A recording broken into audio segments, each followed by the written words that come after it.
Guys, நம்ம இன்றைக்கி இந்த வீடியோவில் எதை பற்றி பார்க்க போகிறோன்னா ஜூலை மாதத்தில் சமீபமாக வந்து பார்த்திங்கன்னா டிஸ்பிகேபிள் மீ 4 மினியன்ஸ் யூனிவர்ஸோட 7வது படமாக ப்ரெசென்ட் பண்ணியிருப்பாங்க. டிஸ்பிகேபிள் மீ 4 டிஸ்பிகேபிள் மீ பற்றி பார்த்திங்கன்னா இந்த 4 மினியன்ஸோட யூனிவர்ஸ் பற்றி பார்த்திங்கன்னா இது 7th மூவி. ஸோ இந்த படத்தில் வந்து இந்தமாரி ஒரு புது வில்லன் இறக்கியிருப்பாங்க, புது விஷயத்தை கொடுத்துருப்பாங்க, மெகா மினியன்ஸை கொடுத்துருப்பாங்க. போஸ்டரை பார்த்தா தெரிஞ்சிருக்கும், ஒரு மினியன் இருப்பார், அவர் வந்து ஜெரி. அங்கே ஏகப்பட்ட மினியன்ஸ் இருக்கும். ஸோ இந்தமாரி ஏவிஎல் வந்து குரூவை காப்பாற்றுறதுக்கு, குரூ வந்து எந்தோட டேஞ்சராக இருந்தாலும் அதில் வந்து ப்ரொடெக்ட் பண்ண தான் மினியன்ஸ் வந்து இந்தமாரி மாற்றுவாங்க, மெகா மினியன்ஸ் சொல்லி. பட் வந்து படத்தில் கரெக்டாக யூஸ் பண்ணல. இந்த எப்படி வந்து ட்ரான்ஸ்ஃபார்மர்ஸ் எடுத்து பீஸ்ட்டு பேர் வச்சு பீஸ்ட்டை கரெக்டாக யூஸ் பண்ணல. அதேமாரி இதில் வந்து மெகா மினியன் பேர் விற்கல, நல்லவனுக்கு பேர் விற்கல. டிஸ்பிகேபிள் மீ ஃபோன் வச்சு மெகா மினியன்ஸ் வந்து இதில் இன்ட்ரடியூஸ் பண்ணியிருக்காங்க. அதை இன்னும் கொஞ்சம் நல்லா யூஸ் பண்ணியிருக்கலாம் என்ன கேட்ட வரைக்கும். ஏன்னா இந்தமாரி ஒரு கட்டம் வந்து மெகா மினியன்ஸ் எல்லாம் பிரிஞ்சு போனதுக்கப்புறம் இந்தமாரி அந்த மேனேஜர் வந்து இந்தமாரி கூப்பிடுவார், குரு வந்து டேஞ்சரில் இருக்கார் அப்படின்னு சொல்லிட்டு. ஸோ அப்போ வந்துட்டு மேக்ஸிமம் அந்த வில்லனை வந்து குருவே தனியாக சமாளிச்சிருவார். குருவை சமாளித்து அவன் கீழே விழுந்ததுக்கப்புறம் தான் அந்த மெகா மினியன்ஸே வரும். அதுக்கப்புறம் தான் வந்து அந்த டேமேஜே பண்ணணும். ஸோ நம்ம மெகா மினியன்ஸ் பற்றி பார்க்கலாம். ஸோ மெகா மினியன்ஸ்னால் அந்த 5 மினியன்ஸ் தான் வந்து செலக்ட் பண்ணி போடுவாங்க. லைக் மெகா டீம், மெகா ஜெரி, மெகா டேவ், மெகா மெல், மெகா கூஸ் அப்படின்னு சொல்லி அந்த 5 மினியனை மெகா மினியன்ஸ் மாற்றி விட்ருவாங்க. ஸோ இதில் லைக் இந்த மார்வலில் பேஸ் பண்ண மாதிரி தான் அந்த 5 மினியன்ஸும் இருக்கும். ஒருத்தர் வந்து பார்த்திங்கன்னா லேஜரோட கட்லேருந்து, அவர் வந்து எக்ஸ்மேன் யூனிவர்ஸில் எக்ஸ்மேன் சைக்ளோப்ஸ் அவரை பேஸ் பண்ணி எடுத்திருக்காங்க போல். அப்புறம் டேவ் பார்த்திங்கன்னா ஸ்ட்ராங்கான கேரக்டர், லைக் ஹல்க் சொல்லலாம். அங்கிட்டு கூஸ் பார்த்திங்கன்னா பறக்கிறாரு, லைக் அயன்மேன் ப்ளஸ் சூப்பர்மேன் அந்தமாரி ஒரு கேரக்டர். டீம் பார்த்திங்கன்னா மிஸ்டர் ஃபென்டாஸ்டிக் மாரி அவருக்கு அந்த அவரோட கை வந்து லாங்காக போகிற பவர். தென் ஜேரி பார்த்திங்கன்னா அந்த ஃபென்டாஸ்டிக் 4 ஒரு கேரக்டர் இருப்பார், லைக் ராக் மாதிரி இருப்பார், அந்த கேரக்டரை பேஸ் பண்ணி அப்படியே எடுத்துருக்காங்க. ஸோ அதுக்கப்புறம் எலிமினேஷன் பார்த்திங்கன்னா ஒரு விஷயம் கன்ஃபார்ம் பண்ணாங்க. அதாவது எப்படின்னு என்னென்னா, அடுத்து வர படம்லாம் டிஸ்பிகேபிள் மீயாவும் மினியன்ஸும் இல்லாமல் இந்த மெகா மினியன்ஸை ஃபோக்கஸ் பண்ணி தான் போகும் அப்படின்னு சொல்லி கன்ஃபார்ம் பண்ணியிருக்காங்க. அது ஒரு ஸ்கெடியூலே போட்டாங்க. அவ்வளோ படம் இருக்குது மெகா மினியன்ஸ் படம். Like mega minions 1, 2, 3, mega minions rice, mega minions ஒரு டைட்டில் பார்த்தேன், நல்லா இருந்துச்சு.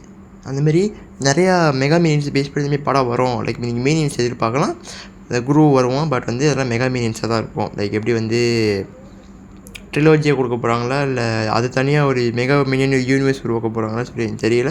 பட் இந்த படத்தில் அவங்க கரெக்டாக வந்து இந்த ஃபைனல் ஃபைட்டில் வந்து பார்த்திங்கன்னா அந்த மெகா மினியன்ஸ் இன்க்ளூட் பண்ணியிருக்கலாம்.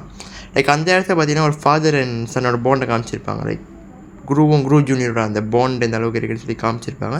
இப்போ அதை காமிக்கிறதுக்காக அந்த மெகா மினியன்ஸ் கூப்பிட்டு வந்துருக்கலாம். பட் வந்து மெகா மினியன்ஸ் ரொம்ப சீனில் வரல.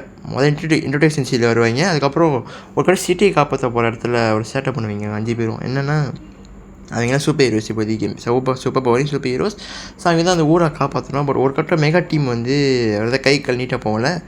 அந்த ஸ்பைடர்மேன் ரெஃபரன்ஸ் இருக்கும். நம்ம டோபி மேக்வயர் வந்து ஸ்பைடர்மேன் 2ல் அந்த ட்ரெயின் நிப்பாட்டுவால அந்த சீன் வந்து அங்கே ரெஃபரன்ஸாக வச்சுருப்பாங்க.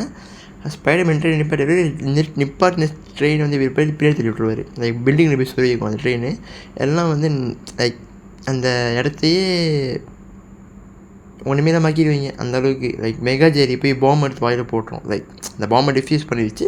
பட் திருப்பி ஆப்போ ஓடுறப்போ அந்த இடமே அப்படியே சதறிடும். அந்தமாரி மெகா டேவ் பார்த்திங்கன்னா திருடன் முடியும் சொல்லி திருடன் நினைக்காம அந்த விக்டீம் அடிச்சிடுவார். மெகா மேல் பார்த்திங்கன்னா அவரும் காப்பாற்றி கொடுத்தது கரெக்டாக அந்த பூனையை அவங்க கிஸ் கொடுத்தாங்க சொல்லி அவர் கொஞ்சம் எப்படி எமோஷ்னல் ஆகி அவர் ரிலேஜரை பார்க்க ஆரம்பிச்சிருவார். ஸோ அப்போ அந்த 5 மினிட்ஸும் அந்த இடத்தையே சேட்டை பண்ணிவிட்டு வந்துருச்சுங்க. ஸோ எல்லாம் வந்து திருப்பி அதை வேணாம், நீங்கள் போயிடுங்க கோபேக்குன்ட்டு இருக்கீங்க. அதுக்கப்புறம் மெகா மினியன்ஸை தனியாக கிளம்பி போயிடுச்சுங்க. அதுக்கப்புறம் தான் திருப்பி அந்த மேனேஜர் கூப்பிட்டனால தான் திருப்பி அந்தமாரி அந்த ஹார்ஸில் வர்றது. மெகா டேவ் வந்து பீஸில் வச்சுருப்பார். அப்புறம் மெகா டீம் வந்து குதிரையில் அந்த ஹார்ஸில் வருவார். மெகா ஜெரி வந்து கெசினோ விளாண்டு இருப்பாப்புல, அந்தமாரி இருக்கும். ஸோ நீங்கள் அடுத்த படத்தில் வந்து பார்த்திங்கன்னா மெகா மினியன்ஸ் எதிர்பார்க்கலாம். அதுங்க you can see mega minions in action. Mega minions நீங்கள் எதிர்பார்க்கலாம். நீங்கள் எல்லாம் இந்த படமும் நல்லா தான் இருந்துச்சு. ஆனால் என்ன கொஞ்சம் லேக் ஆன மாதிரி எனக்கு ஃபீல் ஆகிருந்துச்சு. பட் மினியன்ஸ் வர சீன் தான் மீறி நல்லா ரசிக்க மாதிரி தான் இருந்துச்சு. நல்ல அனிமேஷன். லைக் அங்கே ஒரு சாங் வரும் அந்த பாட்டுக்கு, லைக் பேரல் வில்லியம்ஸ்ன்றது பார்த்தீங்கன்னா எவ்ரி மீனியன்ஸுக்கும் ஒரு சாங் போடுவோம். எல்லா சாங்குமே நல்லாயிருக்கும், ரசிக்கும்படி தான் இருக்கும் எல்லா சாங்குமே அதில். லைக் இதில் வந்து டபுள் லைஃப்னு ஒரு பாட்டு, செம்மையாக இருந்துச்சுங்க பாட்டு. இந்த பாட்டு லைக் நீங்கள் ஜோக்காக நல்லா வைப் பண்ணலாம் அந்த பாட்டுக்கு, அந்தமாரி பாட்டு. ஸோ அவ்வளோதான் கைஸ், இன்றைக்கி உள்ள வீடியோக்கு இவ்வளோ தான். ஸோ நான் உங்களை அடுத்த ஒரு நல்ல வீடியோ மீட் பண்ணுறேன். Good bye. I know you heard the rumors, you must get over to it right